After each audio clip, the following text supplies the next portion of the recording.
I'm so glad you came. I'm excited to read this story with you today. But first, I'm going to need your help. There are no words in my storybook. Do you think you could help me use your freedom fairy magic to make a wordy wish? It goes like this. I wish for a freedom fairy wish. Oh! There are words in my book.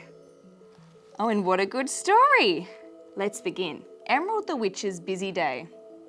Over the rainbow and under the sun, in a little witch hut there was work to be done. Emerald the Witch didn't know what to do. Her cauldron was broken and her magic wand too. She had sunshine magic to light the rest of the day, but soon the sun would set and she would have to pack her things away.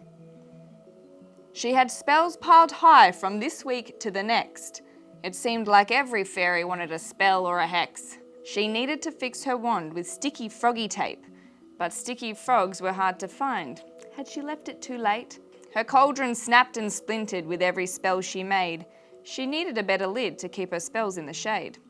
6 spells were needed on Tuesday and Monday noon was ticking by. The task seemed impossible, but she just had to try. Some twine round her wand to secure it into place. The magic might not work right, but she had to work with haste. The cauldron still snapped and splintered with every spell she made, but there was only an hour of magic time before the sun would fade. "Oh, this is useless," said Emerald in a huff. "I can't do good spells without the right stuff." She made the spells anyway, knowing they weren't quite right. In a disappointed mood, she turned in for the night.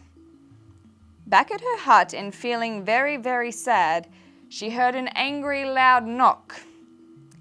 "Oh, that sounds quite bad." At the door, in a great big huddle, were a bunch of freedom fairies in a bit of a muddle. "Your invisibility spell didn't work at all. I ended up upside down and stuck to a wall.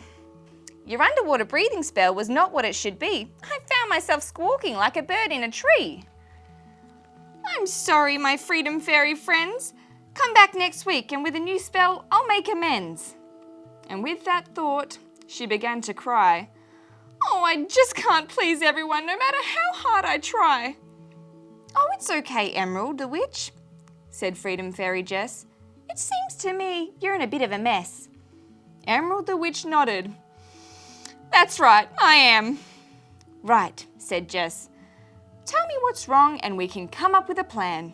The Freedom Fairies, sad Emerald had so much work to do, they decided to lend a helping hand to get her through. With a burst of magic, Fairy Jess sent up a spell into the sky. It twisted and sparkled and flew way up high. Everyone in Fairyland heard its magic song, and every magic maker and spell crafter was there before long. The fairies took Emerald's long spell-making list and passed it around to make sure no spell was missed. The cauldron was fixed and froggy tape found. Willy Wally the wizard cast some sunshine magic to shine all around. By the sunshine light, the magic friends worked away, all through the night to the break of new day.